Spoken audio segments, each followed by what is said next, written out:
dia, amados. Estamos aqui mais uma vez, nesse domingo pela manhã, onde nesses momentos, nesses dias de pandemia, nós estamos gravando os estudos da Escola Bíblica Dominical e os cultos à noite através do pastor da igreja. Porém, hoje nós queremos falar sobre a política.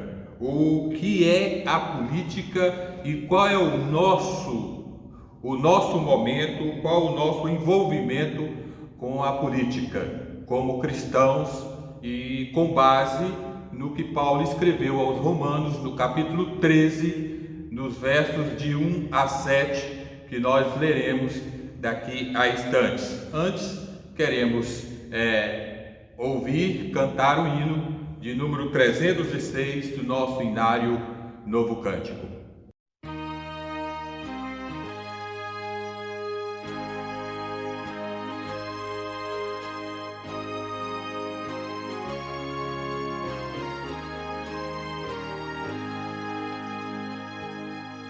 Erguei-vos, cristãos, Cristo quer-vos de pé, na luta do bem, revelai vossa fé, cingindo a armadura, hoje a Cristo exaltai, à sombra da cruz, corajosos lutai, sede fiéis, sede fiéis, sede fiéis, e por Cristo lutai.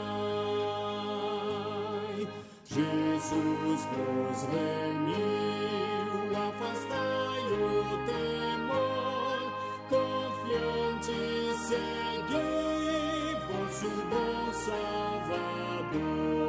Na causa de Cristo fervor demonstrai, à sombra da cruz, corajosos lutai. Sede fiéis, sede fiéis, sede fiéis, e por Cristo lutai.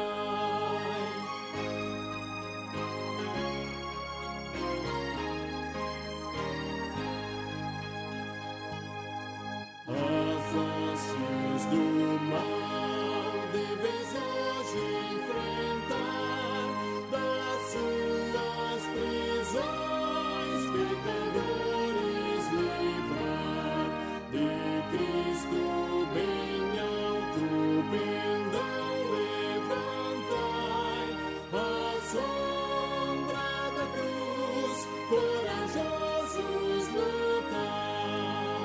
Sede fiéis, sede fiéis, sede fiéis, e por Cristo lutai.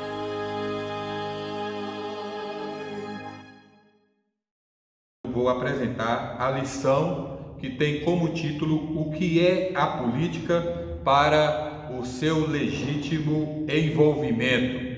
Nós queremos, nesse instante, ler o texto, que será o texto base da nossa lição, no livro de Romanos, no capítulo 13, versículos de 1 a 7, onde diz o seguinte: todo homem esteja sujeito às autoridades superiores, porque não há autoridade que não proceda de Deus, e as autoridades que existem foram por ele instituídas, de modo que aquele que se opõe à autoridade resiste à ordenação de Deus, e os que resistem trarão sobre si mesmos condenação.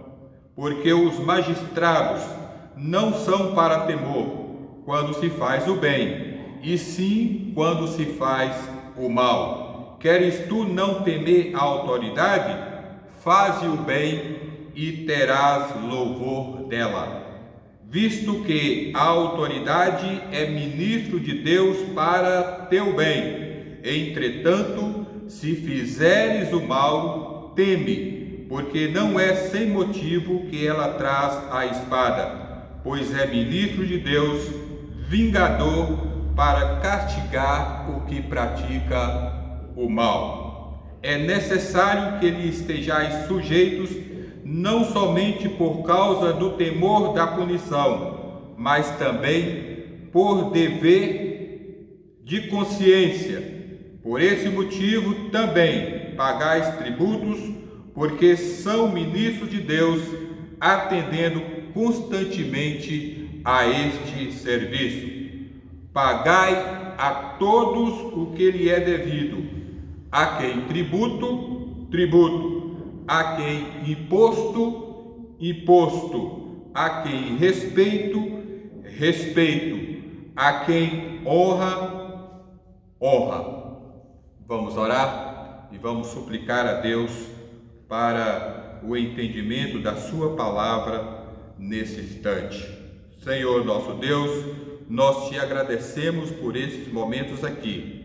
Sustenta-nos, dirige a nossa vida e ministre aos nossos corações, para que entendamos a tua palavra. Nós te agradecemos, em nome de Jesus. Amém.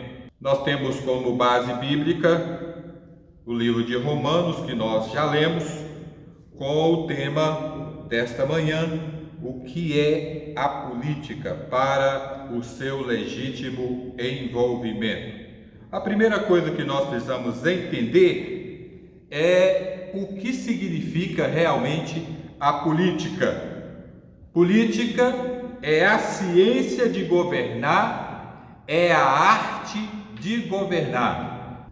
Primeiro, nós podemos entender também da soberania de Deus para instituir a autoridade.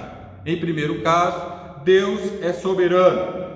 É a legitimidade da soberania de Deus. Conforme nós lemos lá em Isaías 45, do verso 5 e 6, está escrito: eu sou o Senhor e não há outro, além de mim não há Deus. Eu te cingirei, ainda que não me conheces, para que saibas que até o sol nascente e até o sol poente, que além de mim não há outro. Deus detém todo o poder e toda a condição de instituir autoridade a alguém.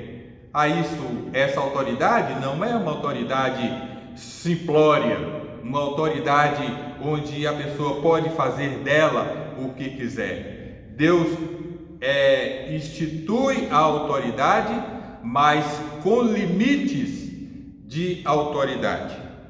A autoridade, no significado mais correto, seria o direito de poder ordenar, uma das condições da autoridade, poder ordenar. E também nós podemos dizer que a autoridade é a entidade que detém o direito ou o poder de poder ordenar ou de poder exigir alguma coisa. Na primeira observação, todo homem esteja sujeito às autoridades superiores, conforme está dito na palavra de Deus aqui, que Paulo escreve aos Romanos. Nós vemos aqui uma coisa interessante. Primeiro, versículo 1: toda autoridade foi constituída por Deus. Por que Paulo escreve isso aos Romanos? Ele escreve isso aos Romanos: somente Deus tem o poder legitimado por sua soberania para constituir a autoridade. Ou seja, quando o poder toma o lugar da autoridade, o povo sofre e a autoridade fica ameaçada. Ou seja, uma coisa é autoridade, outra coisa é poder. Nós não estamos falando aqui de uma pessoa, nós estamos falando da constituição da autoridade, em que é um ente que vai exercer essa autoridade e não uma pessoa em particular. Muitos de nós ficamos discutindo às vezes a questão política do ponto de vista da pessoa imbuída da autoridade, mas não da autoridade governamental, que é o caso aqui que o apóstolo Paulo está escrevendo. Paulo estava escrevendo para os cristãos de Roma, os cristãos romanos, e eles sabiam que tinham um poder romano que imperava.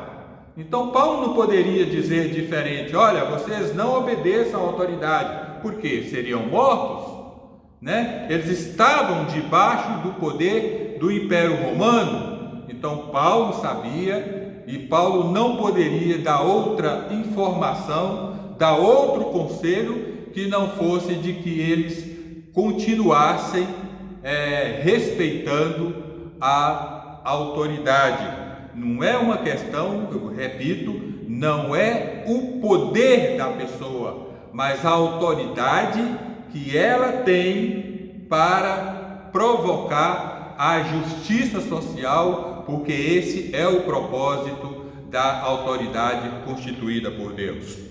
O que diz a nossa Constituição? A Constituição de 1988 diz: o poder emana do povo e em seu nome é exercido. O que isso significa? Que quem tem o poder para constituir a autoridade, no caso aqui do Brasil, no caso dos brasileiros, é o povo. Não é quem foi constituído. No caso lá, quem tem o poder que Paulo estava falando para os romanos, para os crentes de Roma, era de que quem tinha o poder para constituir alguém era Deus, né? Era Deus. E aqui na nossa Constituição, falando daqui do Brasil, quem tem o poder para constituir alguém, para constituir o governante, é o povo. É o povo, e isso é o que diz a nossa Constituição. Isso significa que a autoridade, politicamente falando, é a essência da pessoa. E essa essência da pessoa, essa autoridade, está ligada ao caráter da pessoa que governa. Porque Paulo não falou aqui de poder do governante.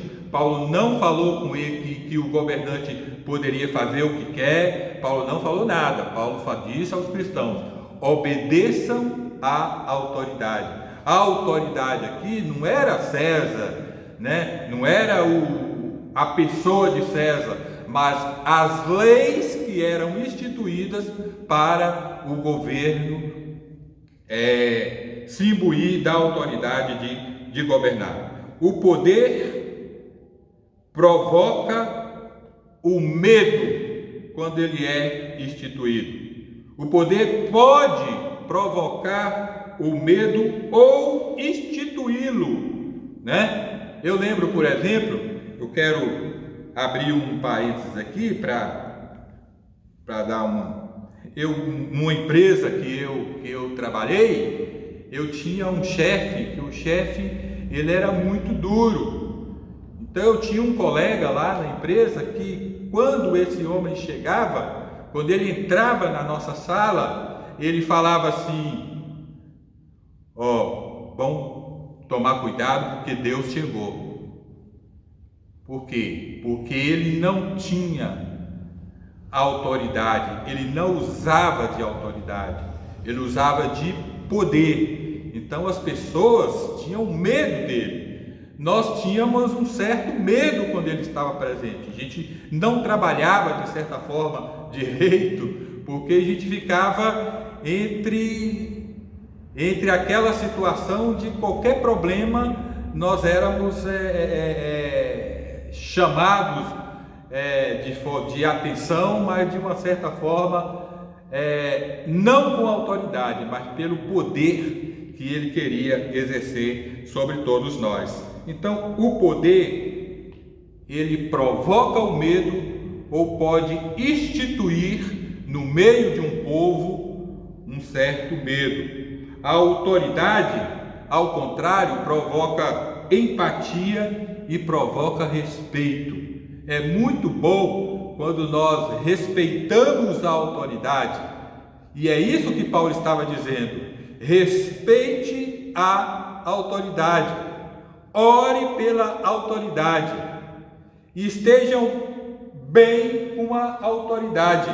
Só que naquela época nós tínhamos um poder exercido por Júlio César, que já havia 500 anos, desde de 48 anos de Cristo, que os romanos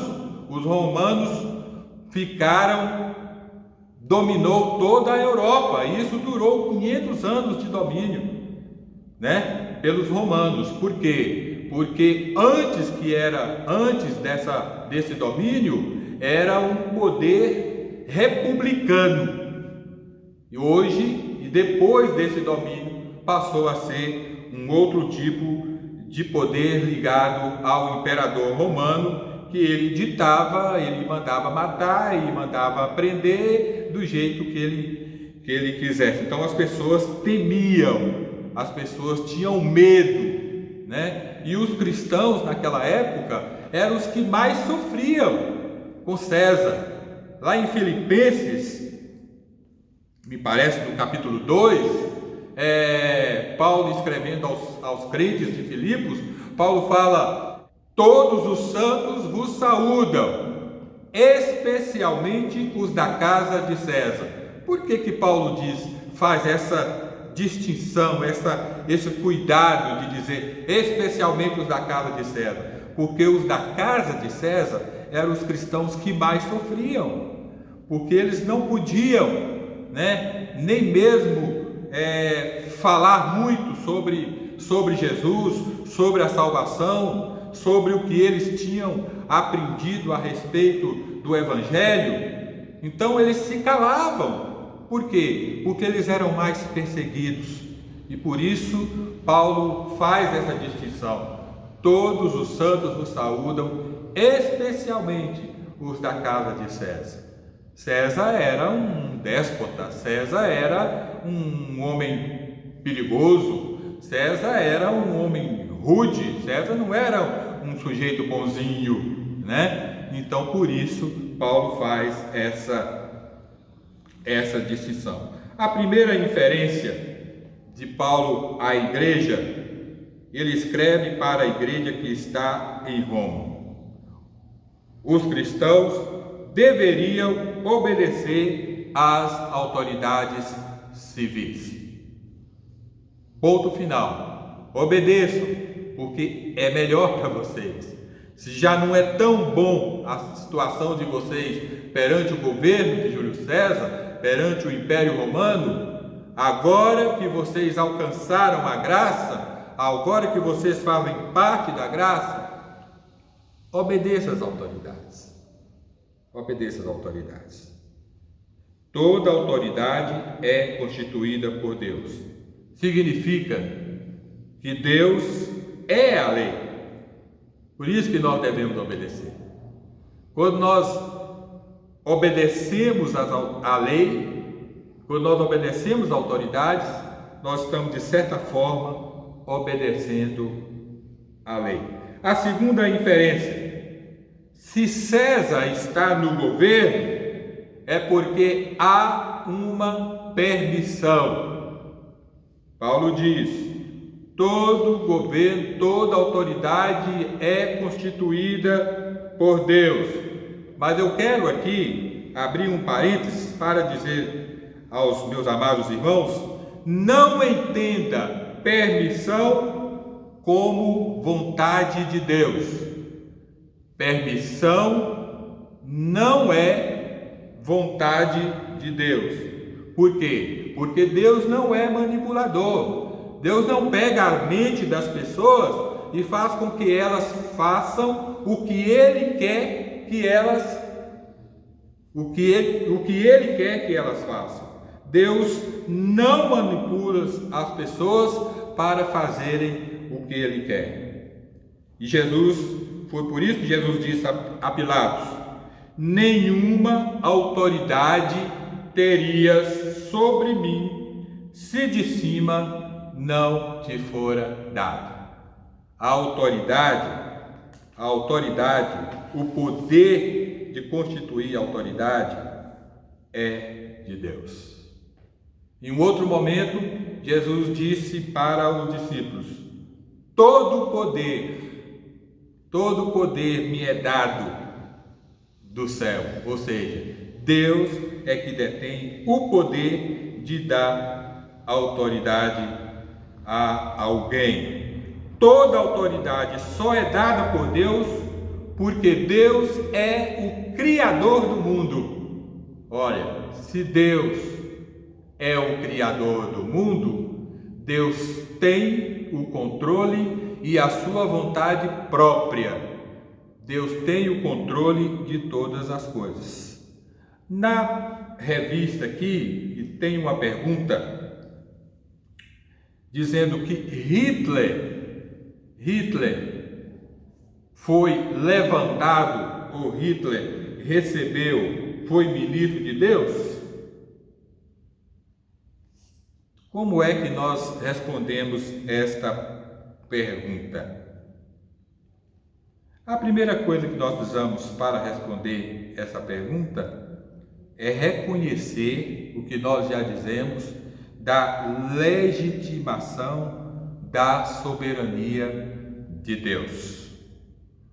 Nós falamos aqui também de que Deus exerce o seu poder de constituir a autoridade. Porém, não é da vontade de Deus que essa autoridade seja constituída para exercer poder sobre as pessoas. Deus não dá poder, Deus dá autoridade.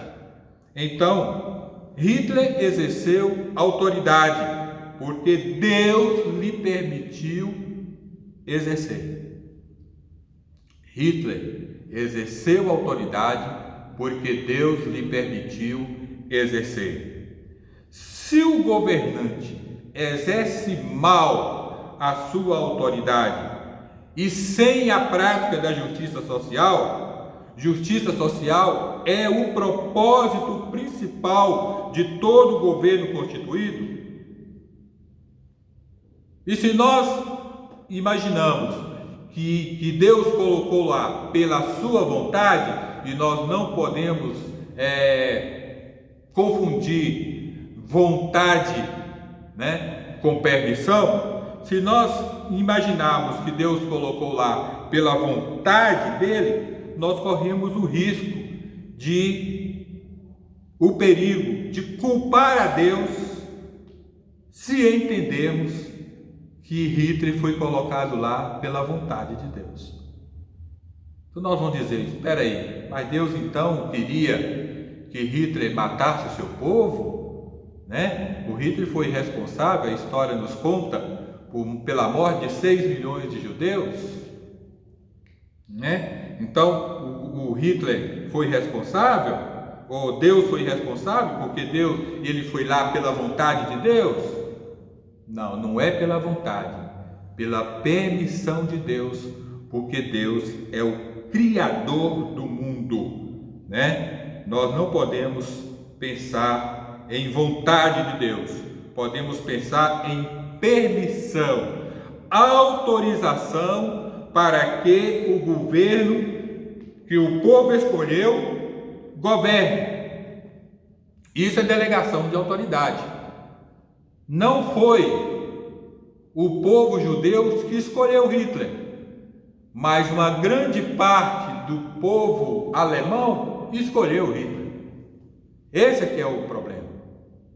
Então, se o povo escolheu, Deus permite a autoridade, mas não pela sua vontade, porque nós não podemos confundir isso.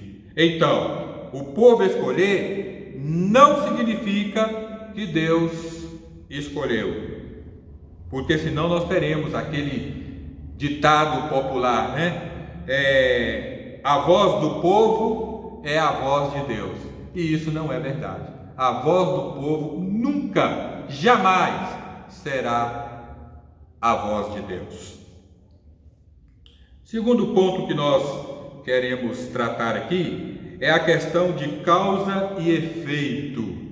No livro de Gênesis, no capítulo 3, verso 3, naquele episódio de que Deus disse para o homem: olha, da árvore do jardim, de toda árvore do jardim poderás comer, mas da árvore do bem e do mal não comereis, porque se dela comeres, morrerás, né?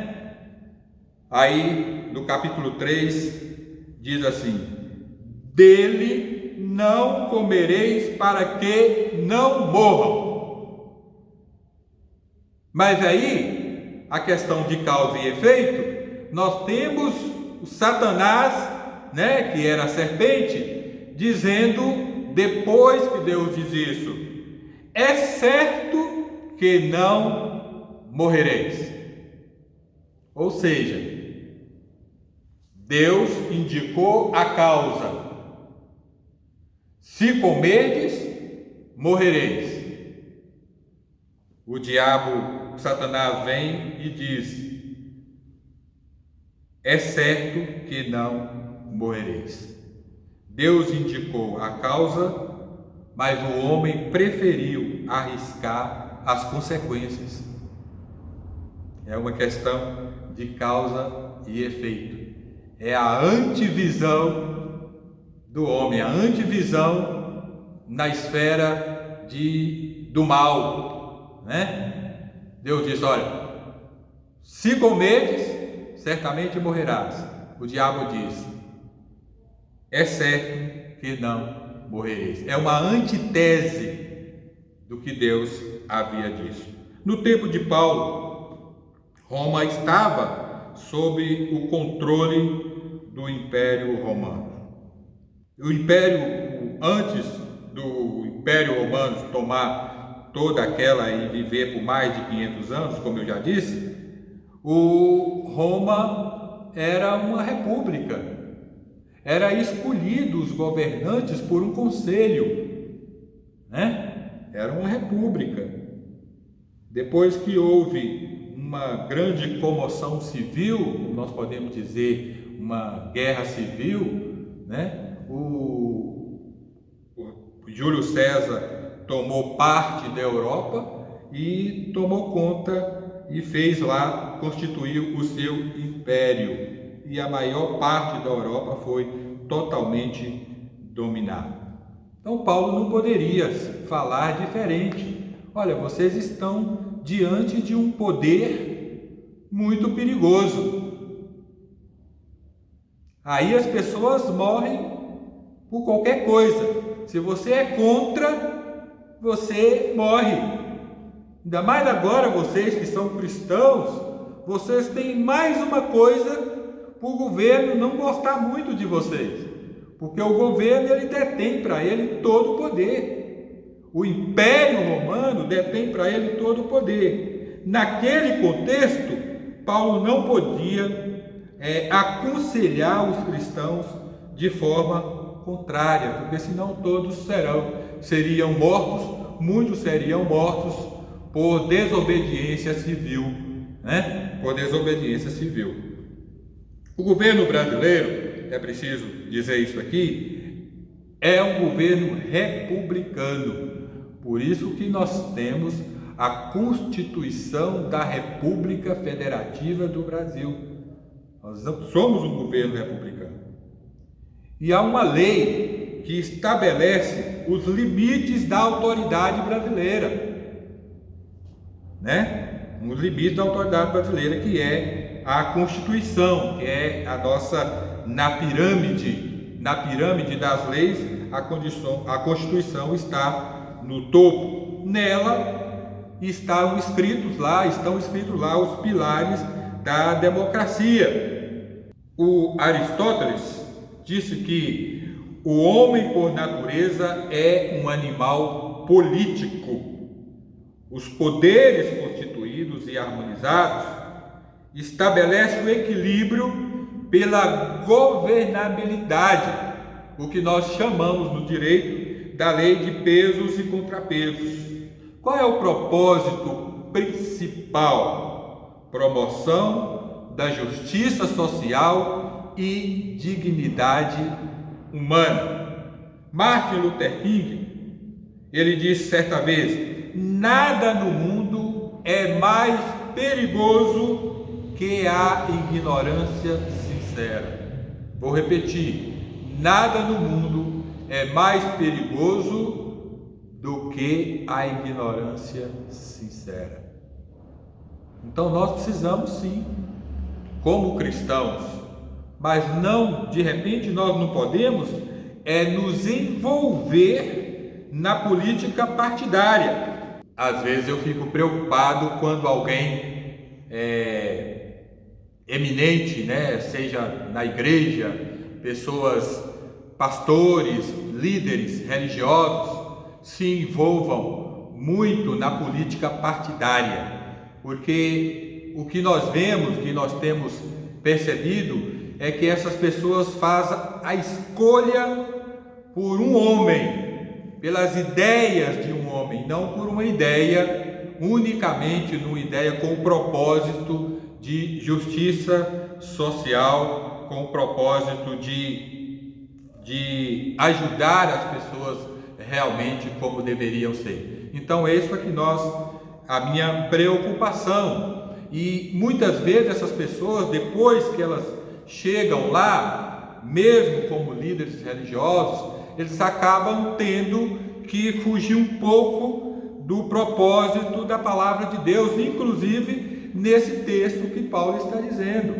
Então nós podemos nos envolver na política, o cristão comum, as pessoas, porque é como Aristóteles diz: todo homem é um animal político, porque de alguma forma nós somos bombardeados pelo que é feito na política, né? Nós somos de qualquer forma atingidos por decisões políticas. Então nós não podemos ficar fora do debate político, do ideal político, mas sempre voltado para a palavra de Deus. Inclusive, há um texto que eu me lembrei agora, onde não lembro bem aonde se encontra, mas diz assim: levantai-vos e andai, porque não será aqui o vosso descanso por causa da corrupção que destrói. Sim, que destrói grandemente. O que nós temos visto hoje na política é um número muito grande de judicialização no Supremo Tribunal Federal de ações, de atos políticos, de agentes políticos, de pessoas que estão lá. Por que isso acontece? Porque as pessoas estão fazendo as coisas erradas, estão se envedrando por lugares, por campos totalmente errados, inclusive muitos cristãos, inclusive muitos líderes. Por quê? Porque estão defendendo ideias que vai de encontro contra a palavra de Deus. O cristão não deve ficar aquém da política, mas deve entender, como Martinho Lutero diz, que um cristão sincero, nada no mundo é mais perigoso que a ignorância sincera. Então nós não podemos ser ignorantes quanto ao que está acontecendo, na política, mas devemos fazer isso como cristãos à luz do entendimento da justiça que é pregada, que é ensinada na palavra de Deus, quando Deus dá ou coloca a autoridade na direção do povo. Por quê? Porque há um limite da autoridade.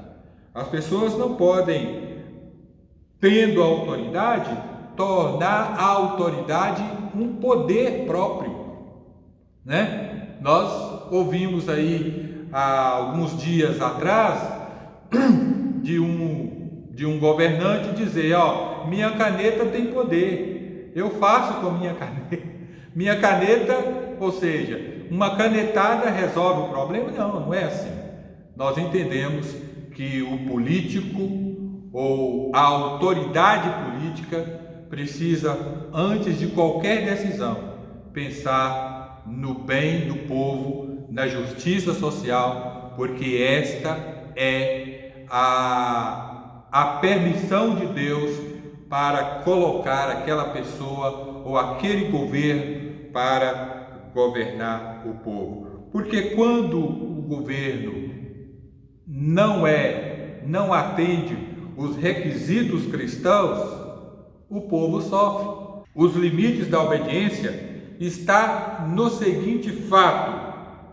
Daniel, gostaria de dizer aqui, Daniel no capítulo 6, verso 12, está escrito que houve um decreto do rei para que todos, se tivesse que orar, se tivesse que algum pedido, que seria mediante somente ao rei. Daniel não obedeceu este decreto.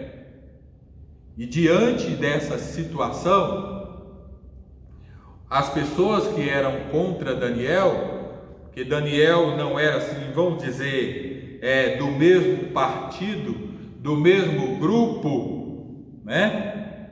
Levaram o rei a fazer esse decreto. Para quê? Para prejudicar Daniel. Mas existem limites na autoridade. Então o que Daniel fez? Não, isso eu não posso obedecer, porque isso aí não é da autoridade do rei poder fazer isso. Então eu prefiro obedecer a Deus. Aí no versículo 22 do capítulo 6 de Daniel, nós vemos lá que Daniel depois é jogado, né, na cova dos leões, depois disso, mas Daniel depois é exaltado pelo rei, porque Daniel não cometeu nenhum mal. Qual é os limites da obediência à autoridade? Apocalipse 2, verso 10, no final do texto, no final do versículo, diz assim: "Sê fiel até a morte e dar-te-ei a coroa da vida." Ser fiel até, se preciso for, morrer. Se for preciso morrer, seja fiel, mas não mude o seu princípio de conhecimento, de entendimento da palavra de Deus. Eu não vou, de maneira alguma, desobedecer à autoridade civil. Mas se ela desobedecer a Deus e ao propósito de Deus para a constituição da autoridade, infelizmente eu vou ter que morrer. É isso que a palavra de Deus diz. Eu vou ser fiel até, se preciso, morrer. Mas fiel o quê? Fiel a Deus e aos princípios da palavra de Deus. A autoridade não pode me tirar a liberdade de obedecer a Deus. Mas a autoridade precisa e tem que ter o compromisso de obedecer a Deus.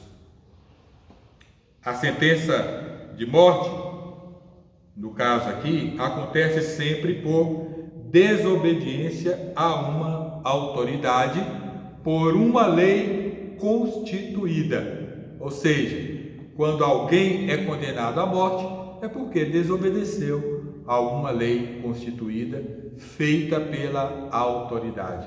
Mas será que a autoridade está em condição de criar aquela lei, criar como o rei fez lá e criou aquele decreto só para condenar Daniel, porque Daniel era fiel a Deus? Essa que é a questão. Então, muitas vezes nós discutimos e ficamos polarizados porque nós discutimos a pessoa da autoridade, quando na verdade nós deveríamos discutir a autoridade, o governo, aquilo que está sendo feito, mas não a pessoa em si. Nós temos a tendência de nos pender a alguém, né? Então, uns é fulano, outros é cicrano, né? É como Paulo diz lá em Atos: eu sou de Paulo, eu sou de Apolo, né? Mas Paulo diz assim: é preciso observar a palavra de Deus. Deus julga as questões de eternidade. Deus não julga as questões. Se Deus permitiu que estivéssemos no governo, vamos obedecer às autoridades, porque nós seremos prejudicados se não obedecer. As leis foram feitas para serem obedecidas, mas quando nós não obedecemos, nós corremos o risco de cair no crivo da desobediência e por isso sermos punidos pela mesma lei que desobedecemos. Por isso que Paulo diz aos cristãos de Roma: não desobedeçam, ou seja, obedeçam às leis constituídas, porque vocês estarão seguros, né? Vocês não sofrerão os embates, as consequências da lei que vocês obedecerem. Aí no verso, eu gostaria de me deter também aqui, no verso 5, versos 6 e 7, que diz assim: é necessário que lhe estejais sujeitos, não somente por causa do temor da punição, mas também por dever de consciência. Quando nós obedecemos à autoridade, nós estamos com a nossa consciência tranquila. Podemos andar, podemos dormir tranquilamente, porque nós não seremos atacados pela autoridade com nenhuma punição. E por esse motivo também pagais tributos, porque são ministros de Deus, atendendo constantemente a este serviço.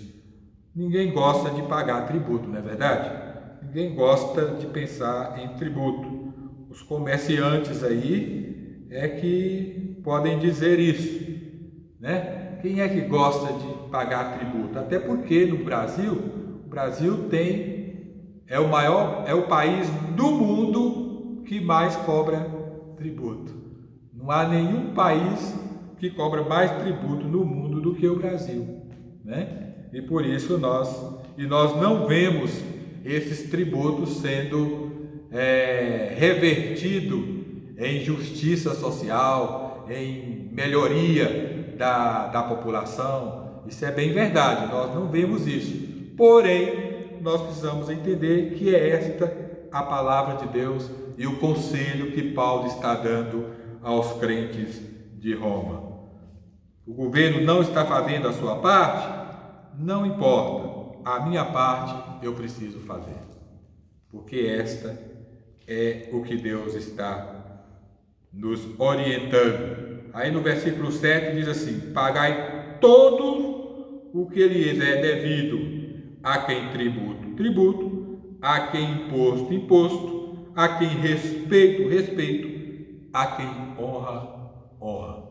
Às vezes nós chegamos até a entender pouca parte deste versículo.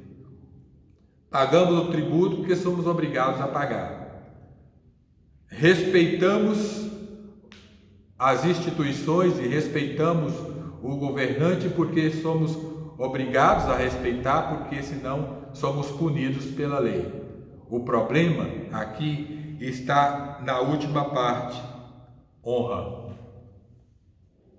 Será que esses homens, será que aqueles que nos governam merecem a nossa honra? Então Paulo diz: a quem honra, honra.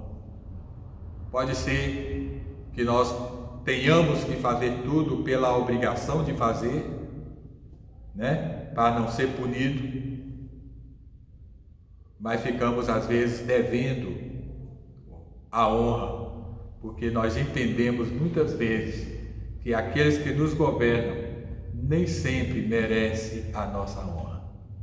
Isso é o grande problema, principalmente do nosso país. Mas eu queria voltar aqui na polarização. Muitas vezes há uma polarização, uma discussão que se dá e perdemos inclusive amigos, deixamos de ser amigos porque nós polarizamos demais a questão política. E não é isso que a palavra de Deus nos ensina.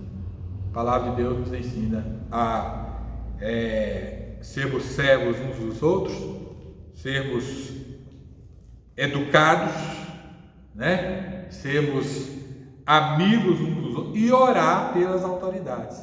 Então, muitas vezes nós discutimos e pouco oramos. Discutimos muito em relação aos nossos governantes, mas oramos pouco por eles. Se não oramos por eles, devemos pelo menos orar pelo nosso país, pelo sofrimento do nosso povo, pelas ingerências do nosso governo, para que Deus nos dê governantes sábios, governantes que entendam o que é justiça pela palavra de Deus, governantes que tenham compromisso, antes de tudo, com a palavra de Deus, governantes que tenham compromisso com a justiça que Deus requer de cada um deles.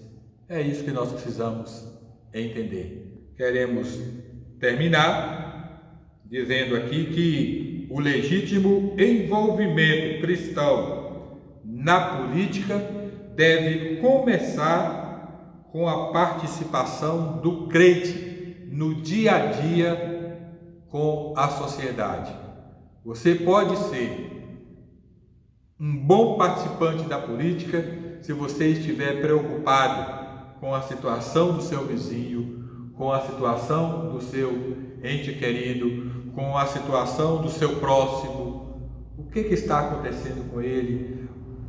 De repente você está andando, está convivendo com alguém que está passando necessidades e você pode ajudar, você pode fazer a sua parte e não faz.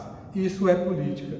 Política é, antes de tudo, a arte de conduzir um povo para uma boa condição social. O que você está fazendo quando você pensa em política? Ciência de governar, arte de governar, arte de fazer o bem para o povo, para aqueles que governam. Tudo quanto for que o governo tiver que fazer, eles têm que estar preocupado em justiça social. Diante disso, você pode ser um bom político, não o político partidário, o político que tem que fazer uma inscrição para um cargo eletivo. Não é isso, mas o político que no meio da sociedade você seja útil para ajudar o povo, para minimizar o sofrimento de alguém. Isso é política. Que Deus nos abençoe e que entendamos a sua palavra, e a partir deste momento nós estaremos terminando o nosso estudo, e que Deus nos abençoe para a compreensão da sua palavra. Amém? Vamos orar? Pai, nós te louvamos, porque a tua palavra é fiel e verdadeira. Tentamos, ó Deus, compreendê-la de forma clara para que não viemos a pecar contra o Senhor. Dirige a nossa vida, dirige a nossa igreja, dirige a nossa casa, neste momento, ó Deus, de pandemia, nesse momento de tanta tristeza, pessoas morrendo todos os dias, pessoas sofrendo nos hospitais.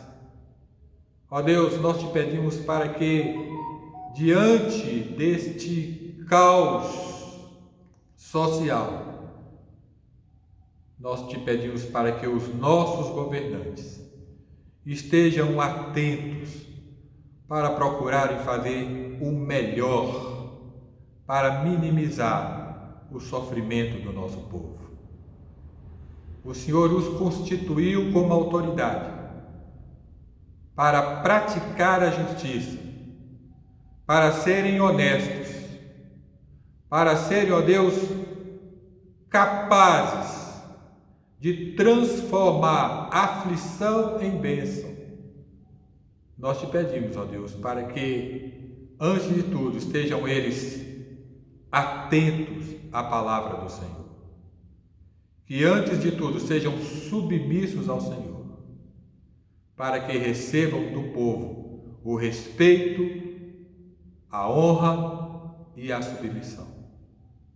Nós te agradecemos, ó Deus, e te pedimos para que venha abençoar o teu povo, em nome de Jesus.